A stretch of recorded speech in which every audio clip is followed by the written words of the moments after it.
et messieurs, bonjour de nous retrouver dans Instant Vérité. Vous êtes dans Matin Bonheur. Elle n'est certes pas la seule institution de la francophonie, mais elle est le seul organe que des observateurs jugent sévèrement. Selon eux, l'APF, l'Assemblée parlementaire de la francophonie, est budgétivore, inutile et non intéressante. Pourtant, l'APF ne cesse de s'accroître.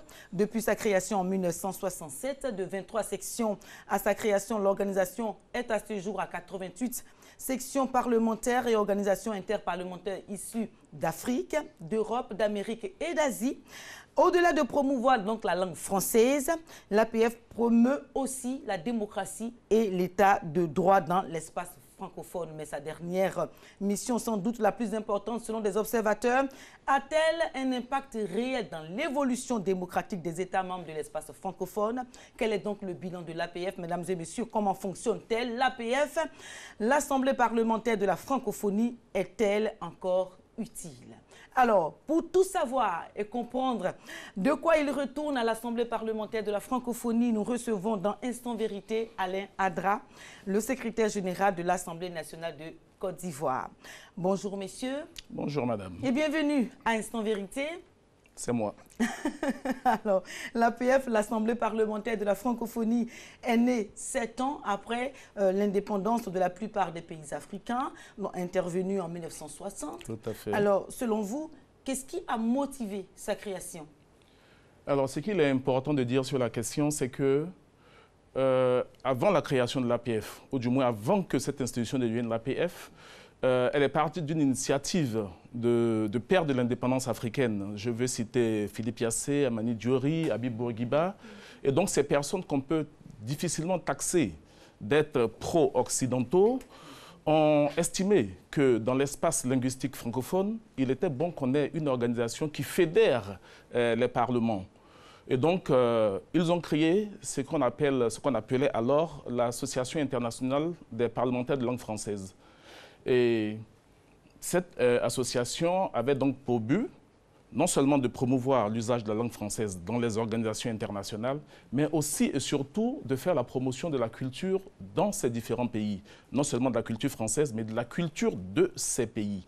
Et donc, au fur et à mesure que les choses ont évolué, de promotion de la langue française, de promotion de la culture, la politique, évidemment, s'est insérée puisque c'était des parlementaires qui étaient à l'œuvre. Et donc, à partir donc, de l'AIPLF, il a été créé ce qu'on a appelé l'ACCT, l'Agence de coopération culturelle et technique.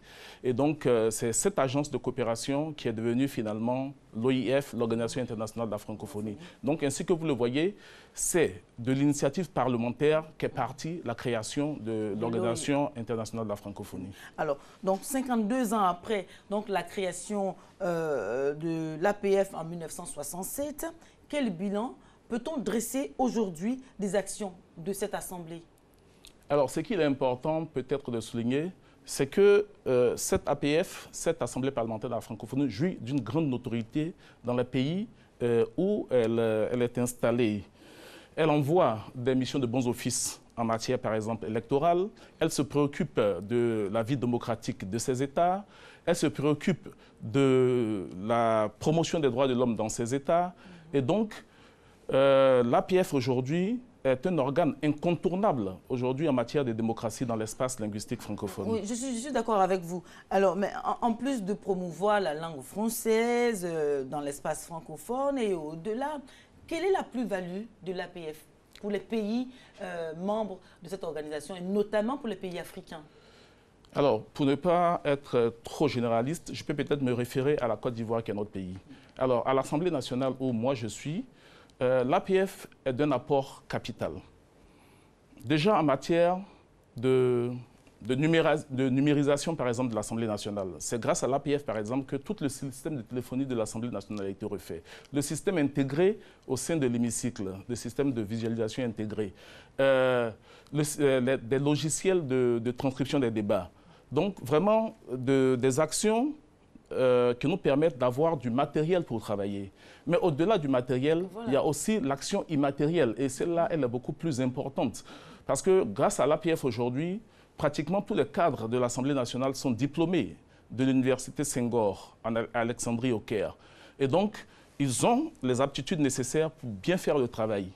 Moi-même, j'ai été participant en tant que formateur, par exemple, au niveau de la démocratie parlementaire, pour les parlementaires et les personnels parlementaires du Cambodge. Donc, un véritable effet de partage d'expérience, un véritable effet de promotion de la démocratie. On va étendre le champ de l'APF, si vous le permettez. Je vous en prie.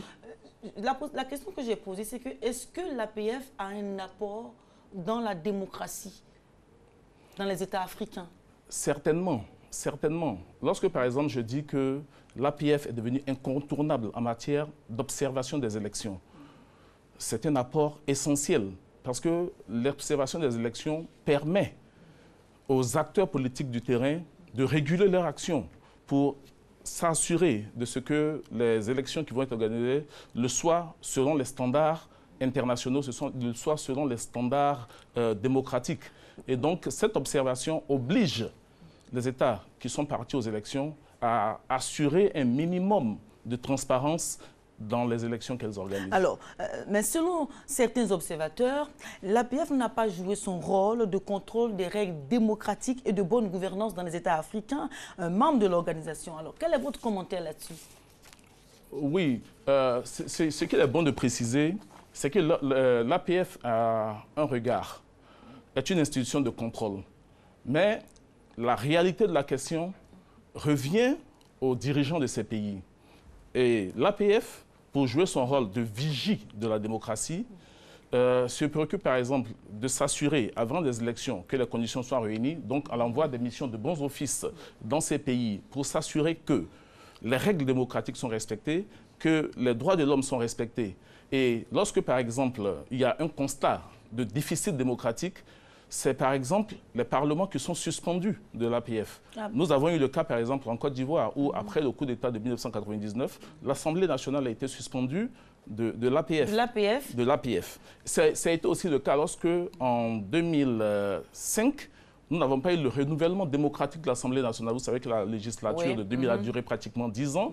Et donc on a eu une suspension de l'Assemblée nationale de Côte d'Ivoire de l'APF. Donc vous voulez dire que l'APF agit sur d'une certaine manière sur la démocratie, sur la gouvernance des pays africains? Oui, l'APF agit. Pas seulement en Côte d'Ivoire, il y a d'autres exemples peut-être. Oui, il y a certainement d'autres exemples. Aujourd'hui, par exemple, nous sommes en pleine élection au niveau de la Mauritanie, par exemple. L'APF est présente avec une mission. Mais là, les résultats sont contestés. Les résultats sont contestés et vous verrez que l'APF produira une déclaration qui va aller soit dans le sens de ce qu'il y a un déficit démocratique, soit faire d'autres observations.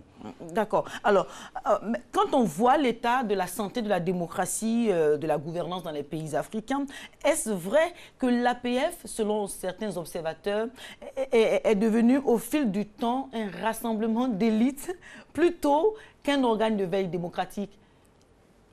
L'APF reste la vigie de la démocratie dans les pays où elle est installée. Aujourd'hui, on peut l'affirmer. Chaque fois que la démocratie est mise en mal, l'APF agit.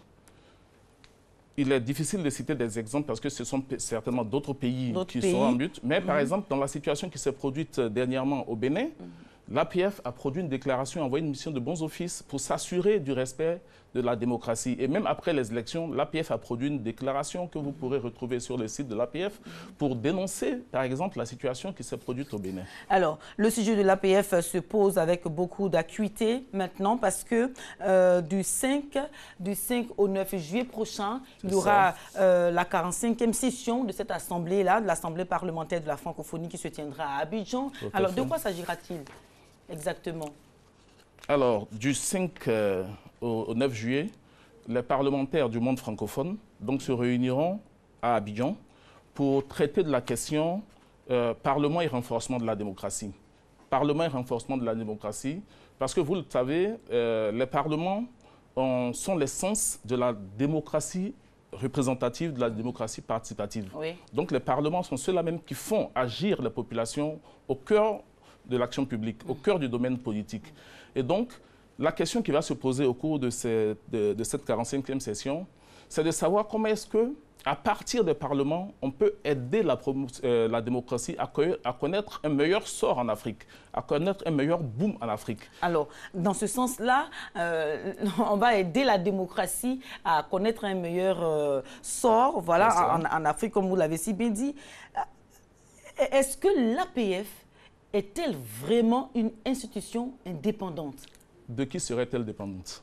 À vous de nous le dire. Non, je ne peux pas aller dans votre sens. L'APF est une institution véritablement dépendante.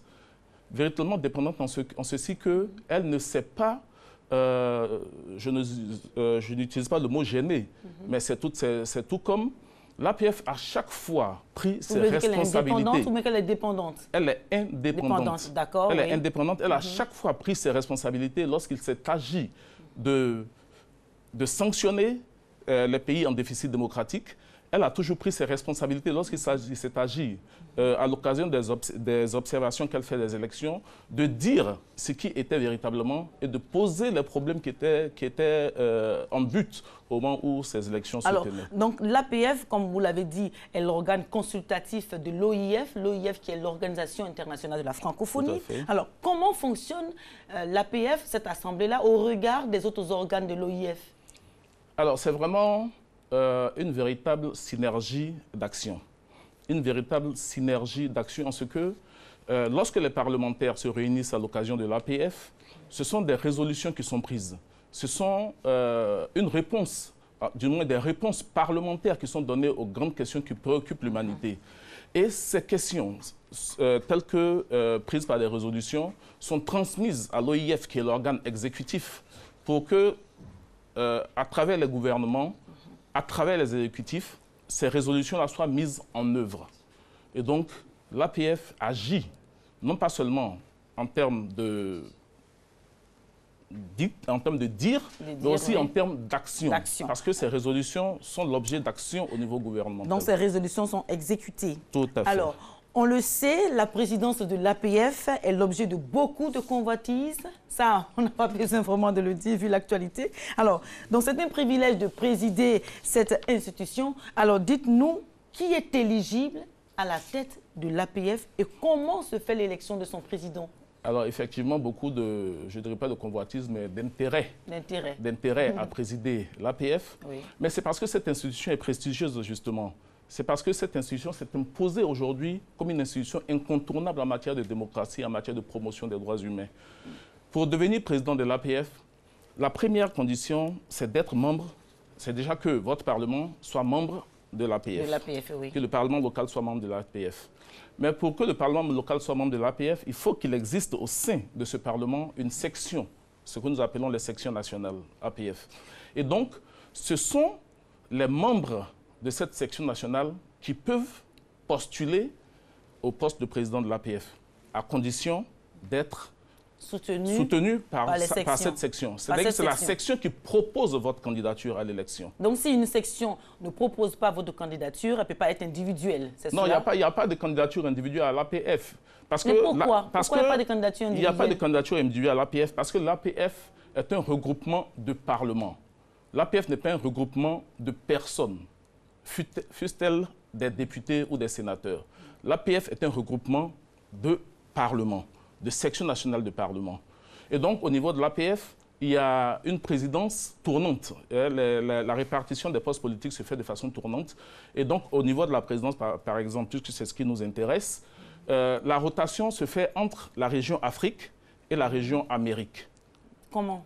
C'est-à-dire que chaque 2 ans, on procède donc à l'élection des postes, à l'élection au niveau des postes vacants. Du bureau de l'APF, président, premier vice-président, vice-président, président de commission, etc. Bien. Et donc, au niveau de la présidence, elle est tournante. Et donc, elle tourne entre la région Amérique et la région Afrique. Et donc, la région Afrique elle-même, elle s'est subdivisée en sous-régions pour s'assurer une meilleure rotation au niveau. Et donc, pour cette année-ci, 2019, la présidence devrait normalement revenir à la région Afrique de l'Ouest. Donc les sections parlementaires africaines ont donc porté les candidatures de leurs candidats? Pas encore. Pas encore. Pas encore. C'est-à-dire qu'à l'entame de la 45e session, les présidents de parlement de la région Afrique vont se réunir. Et comme je dis, c'est une élection, mais comme elle est tournante, donc ces présidents vont se réunir et porter leur choix sur une personnalité au sein de la région Afrique de l'Ouest. Et c'est cette personne qui sera donc, en tout cas, c'est ce choix de la région Afrique qui sera coopté, sinon entériné par l'Assemblée parlementaire. Bien. Alors, une question assez importante qui préoccupe, ma foi, les Ivoiriens. Oui. Alors, les adjectifs pour dépeindre l'APF par ses détracteurs sont nombreux. Vous l'avez déjà entendu, budgétivore, inutile, non intéressante. Ont-ils raison de qualifier ainsi l'APF? Ils ont très certainement tort. Ils ont très certainement tort. Parce que quand je prends, par exemple, le qualificatif de budgétivore, moi, je peux vous dire que l'APF, enfin, l'Assemblée nationale de Côte d'Ivoire, a reçu des dotations de l'APF qui, chaque année, s'élèvent à 10 fois la cotisation que nous payons à l'APF. Non, mais en même temps, la raison, c'est qu'il y a plusieurs, de nombreuses organisations internationales.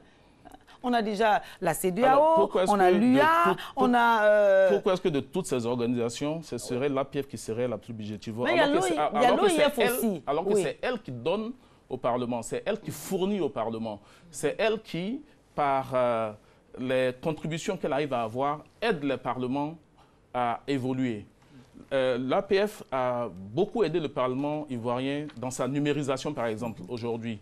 Tout le système de Wi-Fi de l'Assemblée nationale, par exemple, est une dotation de l'APF.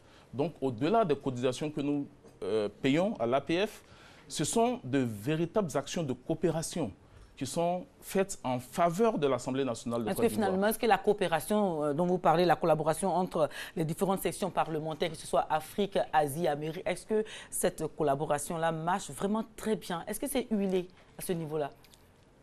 Moi, quand je vois la façon dont nous fonctionnons avec l'APF, quand je vois l'engouement que suscite l'APF, par exemple, pour l'occupation de son poste de président, je veux tabler sur le fait que l'APF est une institution prestigieuse, est une institution utile, parce qu'elle serait inutile que je ne suis pas sûr que d'aucuns chercheraient à en occuper la présidence.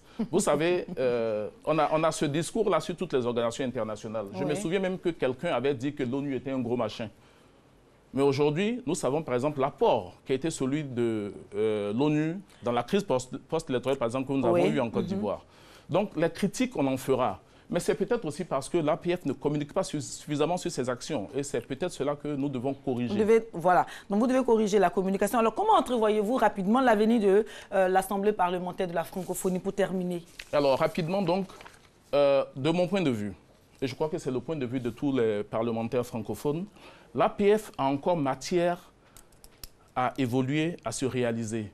Lorsque je vois que certaines questions de démocratie restent balbutiantes, lorsque je vois que certaines questions de promotion des droits humains restent encore chancelantes, je peux dire que l'APF a encore matière à se déployer sur le terrain. D'accord. Alain Adra, vous êtes le secrétaire général de l'Assemblée nationale. Alors, merci pour vos éclairages sur l'APF. L'APF, c'est l'Assemblée parlementaire de la francophonie.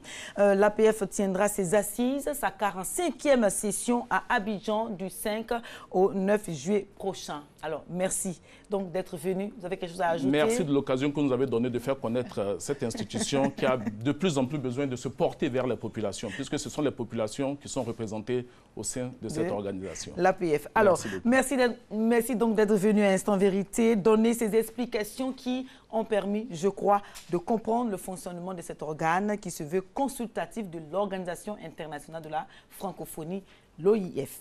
Alors, mesdames et messieurs, c'est la fin donc de Instant Vérité. Restez avec nous. Matin Bonheur continue. Nous entamons la dernière semaine et ce sera vraiment les vacances.